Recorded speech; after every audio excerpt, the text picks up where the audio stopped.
రేఖా గుప్తా రాజకీయ ప్రయాణం 1992లో అఖిల భారతీయ విద్యార్థి పరిషత్లో చేరారు.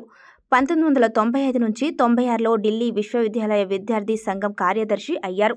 1996 నుంచి 97లో డియుఎస్యు అధ్యక్షురాలయ్యారు. 2007లో ఉత్తర పితంపురం నుండి కౌన్సిలర్గా ఎన్నికయ్యారు. 2010లో బీజేపీ జాతీయ కార్యనిర్వాహక సభ్యురాలయ్యారు.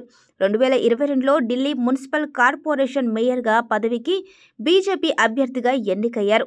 2025లో ఢిల్లీ అసెంబ్లీ ఎన్నికల్లో షాలిమార్ బాగ్ నుండి ఎమ్మెల్యేగా ఎన్నికయ్యారు. రేఖా గుప్తా తండ్రి గతంలో స్టేట్ బ్యాంక్ ఆఫ్ ఇండియాలో మేనేజర్. ఆమె కుటుంబం 1976లో ఢిల్లీకి మకాం మార్చింది.